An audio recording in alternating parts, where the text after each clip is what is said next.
بسم اللہ الرحمن الرحیم۔ السلام علیکم۔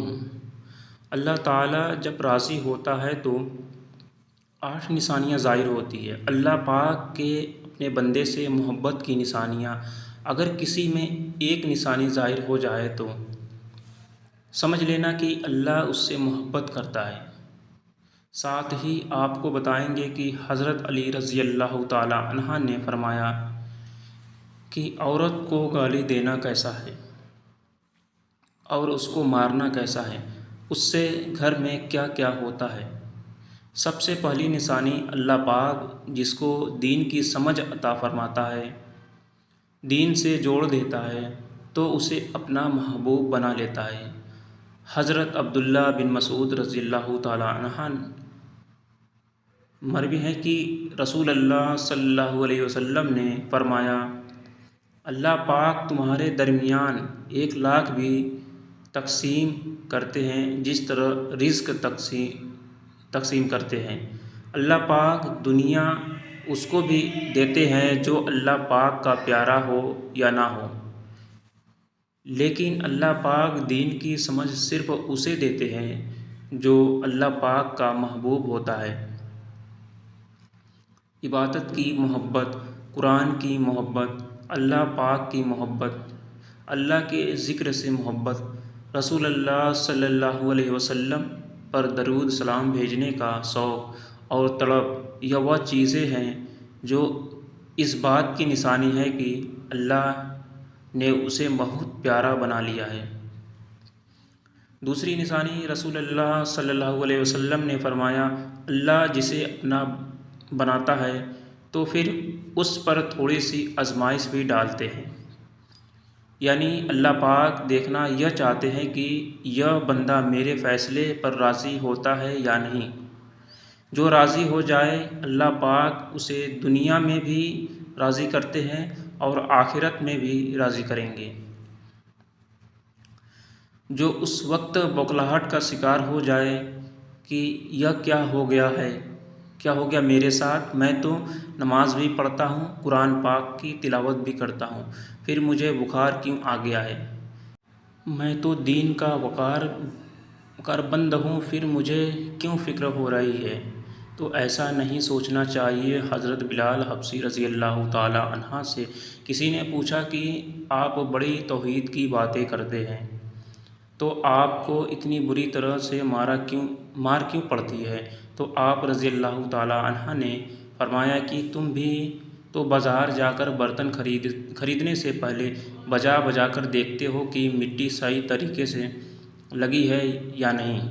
بس اللہ نے بھی مجھے آزمایا تھا، اس کے بعد یہی وہ غلام تھا جس کا رنگ بھی کالا تھا، موٹے موٹے ہونٹ تھے، جس کے بارے میں اللہ کے پیارے رسول صلی اللہ علیہ وسلم فرماتے ہیں کہ جب میں جنت میں جا رہا تھا جب مجھے معراج کرائی گئی تو آگے آگے کسی کے چلنے کی آہٹ سنائی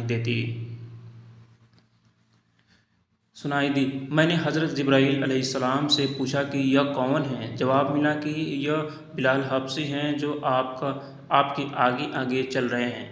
حضور پاک صلی اللہ علیہ وسلم جب واپس آئے تو حضرت بلال رضی اللہ تعالیٰ عنہ سے پوچھا کہ تم کون سا عمل کرتے ہو؟ بلال حبشی رضی اللہ تعالیٰ عنہ نے فرمایا کہ آپ نے ہی تو فرمایا تھا کہ ہر وقت باوضو رہنا، تو میں ہر وقت وضو کی حالت میں رہتا ہوں، اور جب بھی میں باوضو ہوتا ہوں تو اسی وقت وضو کر لیتا ہوں، اور جب وضو کرتا ہوں تو تب 2 رکعت نماز بھی پڑھ لیتا ہوں۔ چلتے زمیں پر ہیں اور قدموں کی آہٹ جنت میں سنائی دیتی ہے، تو آزمائش اللہ پاک کی محبت کی دوسری نشانی ہے۔ اسی لیے اگر کوئی فکر یا پریشانی میں ہو، اس کا یہ مطلب نہیں ہوتا کہ پتہ نہیں مجھے کیا ہو گیا ہے۔ اللہ پاک جس سے محبت کرتا ہے اسے ہی آزماتا ہے۔ تیسری نشانی تو بہت ہی زیادہ خوبصورت نشانی ہے جس سے پتہ چل سکتا ہے کہ اللہ پاک کس سے راضی ہے اور ہم سے محبت کرتے ہیں یا نہیں۔ اللہ پاک جب کسی بندے سے محبت کرتے ہیں تو اس کی طرف خوبصورت بدلاؤ لاتے ہیں۔ حدیث میں آتا ہے کہ جب اللہ پاک کسی سے محبت کرتے ہیں تو اللہ پاک حضرت جبرائیل علیہ السلام کو فرماتے ہیں، اس کے بعد آسمانوں میں زلزلہ آ جاتا ہے، سب فرشتے بے ہوش ہو جاتے ہیں، اور پھر جب اللہ کے حکم سے سب ہوش میں آتے ہیں تو سب سے پہلی جبرائیل علیہ السلام کو اجازت ہوتی ہے۔ تو حضرت جبرائیل علیہ السلام سوال کرتے ہیں کہ ہمارے رب نے کیا فرمایا ہے، اور اس کے بعد خود ہی کہتے ہیں کہ اللہ نے جو بھی فرمایا ہوگا وہ حق فرمایا ہوگا۔ پھر اللہ فرماتے ہیں، جبرائیل میں نے آج اس بندے کو اپنا محبوب بنا لیا، تم بھی اسے اپنا محبوب بناؤ۔ حضرت جبرائیل علیہ السلام بھی اس بندے سے محبت کرنے لگتے ہیں۔ پھر حضرت جبرائیل علیہ السلام کو حکم ہوتا ہے کہ آسمان کے تمام فرشتوں کو خبر دے دو، یہ اللہ کا پیارا بن گیا ہے۔ حضرت جبرائیل علیہ السلام آسمان کے تمام فرشتے اور تمام نورانی مخلوقات بھی اس سے محبت کریں۔ ساتواں آسمان کے گھروں فرشتے اس سے محبت کرنے لگتے ہیں۔ پھر ایک فرشتہ آسمان سے دنیا میں آتا ہے اور اعلان کرتا ہے کہ اے لوگو، فلاں شخص اللہ کا محبوب ہے۔ حضرت جبرائیل علیہ السلام اور تمام آسمانوں کی نورانی مخلوقات اسے محبت کرتے ہیں، تم بھی اس سے محبت کرو، اور پھر دنیا والوں کے دلوں میں اللہ پاک اس بندے کی محبت ڈال دیتے ہیں۔ تو اسی لیے دنیا میں دو کام ضروری کرو جس کو کرنے سے اللہ پاک ہم سے راضی ہو جائے، ہمیں اپنا محبوب بنا لے، انشاءاللہ دنیا اور آخرت میں بھی کامیاب ہو جائیں گے۔ حضرت عبداللہ ابن عباس رضی اللہ تعالیٰ عنہ فرماتے ہیں، جب نیکیاں قبول ہو جائیں تو انسان کے جسم میں یہ 5 نشانیاں ظاہر ہوتی ہیں۔ نمبر 1، جب انسان کی نیکی قبول ہو جاتی ہے تو اس کی وجہ سے اس کے چہرے پر عجیب سی رونق آ جاتی ہے، یعنی وہ انسان دنیا کے سامنے اپنی خوشی کا اظہار اپنی مسکراہٹ اور بساطت کے ساتھ کرتا ہے۔ وہ ہر وقت خوش رہتا ہے، بلکہ یوں لگتا ہے کہ اس دنیا میں اسے بڑا سکون اور وقار والا کوئی نہیں، لگتا ہے کہ اسے دنیا کی کوئی غم نہیں۔ یہ خوشی ہر ایک کو نصیب نہیں ہوتی ہے۔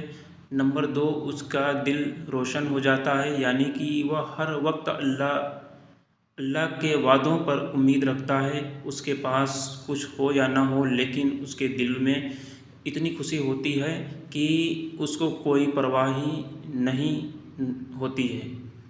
اور یہ یاد رکھنا کہ امیر انسان مال سے نہیں بنتا، بلکہ امیر ہمیشہ دل سے بنتا ہے۔ حضرت علی رضی اللہ تعالیٰ عنہ فرماتے ہیں، دولت مٹی کی طرح ہے اور مٹی کو پیروں کے نیچے رکھنا چاہیے، اور اگر سر پر چڑھاؤ گے تو وہ قبر بن جائے گا، اور قبر زندہ لوگوں کی نہیں ہوتی۔ نمبر 3، جب کسی کی نیکیاں قبول ہو جاتی ہے تو اس کے جسم میں نیکی کی طاقت آ جاتی ہے اور شیطان اسے گمراہ نہیں کر سکتا۔ شیطان سے بچنے کی قوت اللہ اس کے جسم میں پیدا کر دیتا ہے۔ نمبر 4، وہ اپنے مال و دولت میں فراوانی پیدا کرتا ہے، یعنی اللہ اس کے رزق میں برکت پیدا کرتا ہے۔ وہ چاہے لوگوں پر جتنا بھی خرچ کرے، ضرورت مندوں کو جتنا بھی بانٹے، اس کی دولت میں کمی نہیں ہوگی۔ حضرت علی رضی اللہ تعالیٰ عنہ فرماتے ہیں، نصیب کا رزق انسان کو ایسے تلاش کرتا ہے جیسے مرنے والوں کو اس کی موت۔ نمبر 5، لوگوں کے دلوں میں اللہ اس کی محبت پیدا کر دیتا ہے، یعنی کہ جب اللہ اپنے بندے سے خوش ہوتا ہے تو اس وقت اس کی محبت لوگوں کے دلوں میں پیدا کر دیتا ہے۔ ناظرین، ہم آپ کو بتاتے ہیں کہ عورت کی ذمہ داری کیا ہے۔ حضرت علی رضی اللہ تعالیٰ عنہ نے فرمایا، عورت کی سب سے بڑی ذمہ داری کیا ہے؟ حضرت علی رضی اللہ تعالیٰ عنہ کی خدمت میں ایک شخص آیا اور دست ادب سے عرض کیا، یا علی، میری بیوی میرے گھر کا کام صحیح نہیں کرتی، نہ میرے کپڑوں کا دیکھ بھال کرتی ہے، نہ گھر کی صفائی ٹھیک طرح سے کرتی ہے، تو کیا میرا ڈانٹنا غصہ کرنا صحیح نہیں؟ بس یہ کہنا تھا۔ حضرت علی رضی اللہ تعالیٰ عنہ نے فرمایا، اے شخص، کس نے کہا کہ تمہاری بیوی پر تمہارے گھر کا کام واجب ہے؟ یاد رکھنا، اسلام نے عورت کی عزت جتنا بلند کیا ہے، اتنا کسی مذہب نے نہیں کیا۔ میں نے اللہ کے رسول صلی اللہ علیہ وسلم سے سنا ہے کہ عورت کی سب سے بڑی ذمہ داری یہ ہے کہ وہ اولاد کی اچھی پرورش کرے اور وہ اپنی اولاد کا خیال رکھے، لیکن اگر اولاد کی پرورش کرنے کی اجازت شوہر سے مانگنا چاہے تو وہ بھی مانگ سکتی ہے۔ اور تم گھر کے کام کی بات کرتے ہو، اگر عورت خوشی سے گھر کا کام کرتی ہے، گھر کو سنبھالتی ہے، تو یہ اس کی عظمت ہے، یہ اس کا بڑپن ہے، اس کا شکریہ ادا کیا کرو، اس کا احترام کیا کرو۔ میں نے اللہ کے رسول صلی اللہ علیہ وسلم سے سنا کہ وقت عورت اپنے گھر کا کام کرتی ہیں، اس وقت اللہ اپنے فرشتوں کو زمین پر بھیجتے ہیں اور کہتے ہیں کہ جب تک یہ عورت گھر کا کام کرتی رہے، اس کے لیے عبادت لکھتے رہو، اور وہ پورا وقت جو عورت گھر کے کاموں میں لگی رہتی ہے، وہ اس کی عبادت میں شامل ہو جاتا ہے۔ یہ عورت کی عظمت ہے کہ وہ تمہارے گھر کو جنت بناتی ہے، تمہارے بچوں کو عظیم انسان بناتی ہے۔ لیکن اگر کوئی عورت پہ ظلم کرے، گھر کے کام کی وجہ سے اسے ٹوکتا رہے، اس پر ظلم کرتا رہے، تو روز محشر میں اللہ اس انسان کو گدھے کی شکل میں اٹھائے گا اور دوزخ کا ایک دروازہ ان لوگوں کے لیے کھولا جائے گا، اور یہ کہا جائے گا کہ یہ وہ انسان ہیں جنہوں نے اپنی ہی عورتوں پر ظلم کیا، ان کو حقیر سمجھا اور ان کو غلام سمجھا۔ اب ہم آپ کو بتاتے ہیں، حضرت علی رضی اللہ تعالیٰ عنہ نے فرمایا، گھر میں عورت کا روکنا کیسا ہے؟ عورت پر ظلم کرنے کی کیا سزا ہے؟ حضرت علی رضی اللہ تعالیٰ عنہ راستے سے گزر رہے تھے، دیکھا کہ ایک شخص اپنی بیوی پر ظلم کر رہا تھا۔ حضرت علی رضی اللہ تعالیٰ عنہ نے ان کے قریب گئے اور فرمانے لگے، اے شخص، اللہ سے ڈرو، تمہاری مفلسی، پریشانی اور رزق میں تنگی کا سبب یہ ہے کہ تمہاری بیوی تمہارے وجہ سے تمہارے ہی گھر میں روتی ہے۔ میں نے رسول اللہ صلی اللہ علیہ وسلم سے سنا ہے کہ جس گھر میں عورت روتی ہے، اس گھر میں رزق کے فرشتے نہیں آتے ہیں، اور یوں اس گھر میں رہنے والے مردوں کے رزق کی راہیں تنگ ہونے لگتی ہے، اور یوں وہ پریشانی اور مفلسی میں گرفتار ہو جاتے ہیں۔ یاد رکھنا، اللہ نے اولاد مرد کی تقدیر اور دولت عورت کی تقدیر میں لکھی ہوئی ہے۔ اگر تم یہ چاہتے ہو کہ تمہارے رزق میں فراوانی اور عزت، شہرت، دولت دن بدن بڑھتی جائے، تو اپنی گھر میں اپنی عورتوں کا خیال رکھیں، انہیں خوش رکھو۔ اللہ کے فضل و کرم سے تم عزت، شہرت اور دولت میں فراوانی پاؤ گے۔ ہمارے چینل کو سبسکرائب کر لیں، ایسی ویڈیو کو لائک شیئر ضرور کریں۔